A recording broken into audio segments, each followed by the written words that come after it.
Good afternoon and good morning. This is James Loy of Loyalty360, welcoming you to our ongoing Thought Leadership and Loyalty series. Today we have Sarah Simon, VoC Consulting Director at Confirmit, a voice of the customer, voice of the employee, and market research software and services provider that helps customer experience professionals and global enterprises acquire, analyze, and leverage feedback. Sarah is here to talk about how Confirmit takes a holistic view of the listening landscape and more. Hello, Sarah. Good morning, James. How are you doing? Thanks for having me today. I'm good. Well, thanks again. Thanks for taking the time to talk to us today. Can we begin by talking about listening and how it applies to the voice of the customer? Why is it so crucial for brands and marketers today? Absolutely, James. A topic that I love to speak on and something that I enjoy. So you know the old saw about you can't manage what you can't measure, and that's absolutely true with the customer experience.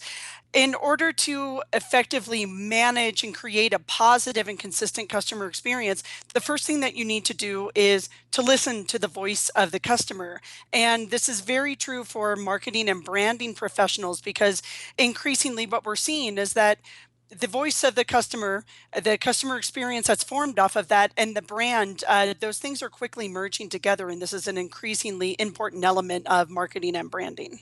And well, how does Confirmit make this level of holistic listening possible?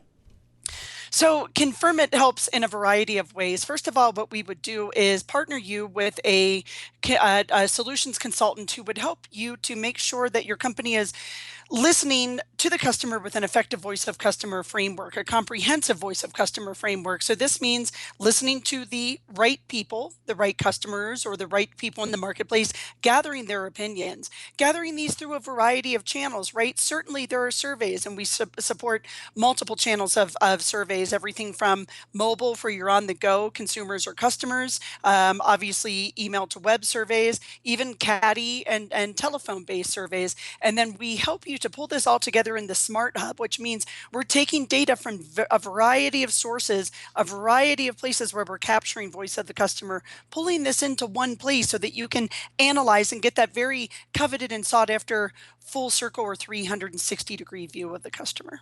And we also hear so much about real-time and real-time engagement. What are the benefits to real-time engagement? And are brands ready for this type of engagement? Are they even really sophisticated enough to make this happen? So I'll answer that, James, in two pieces. So first of all, so many of our customers today are living in a real-time world. So it's almost silly to not engage with them in a real-time capacity, right? Now, a challenge comes in, as you noted, are organizations ready for this? And I would say some are, some are not. Some pieces of some organizations are ready for real-time engagement and some aren't. And I'll give you a recent example that I experienced personally. And this was in dealing with one of my banking institutions. I was logged on over the weekend and I saw a button for real-time chat. And I thought, well, how great is that? Real-time chat. I like that I can maybe do 2 or 3 things at once, keep this chat window going.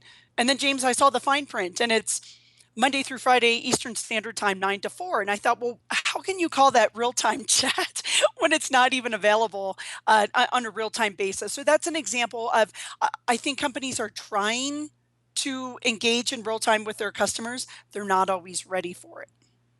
Yeah, great. I think it's a good point. So what are the biggest opportunities and or challenges that you see facing brands today? And how is Confirmit responding to these?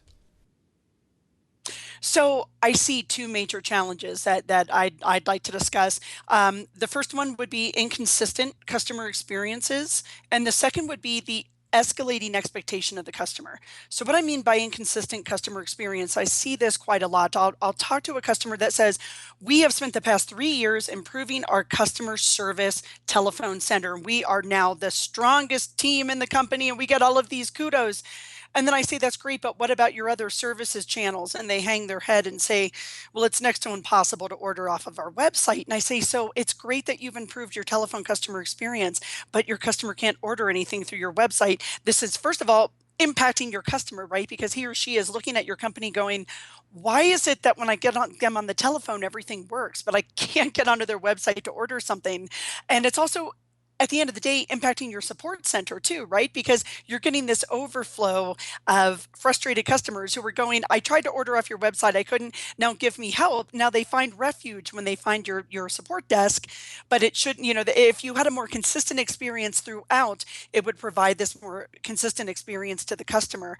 And when that is up against the backdrop of the ever escalating customer experience expectations, and by that I mean, James, I tell even my business to business clients, just because you're a business to business company or just because you're dealing in widgets or whatever doesn't mean that your customers and clients aren't coming to you with the customer experience expectations set by Apple, by Zappos, by the Ritz-Carlton, right? So we have these inconsistent customer experiences because we're siloing our customer experience efforts, and we put that up against a backdrop of customers who are constantly expecting a Zappos or Ritz-Carlton experience from all of us, and it can be a very major challenge for a brand marketer.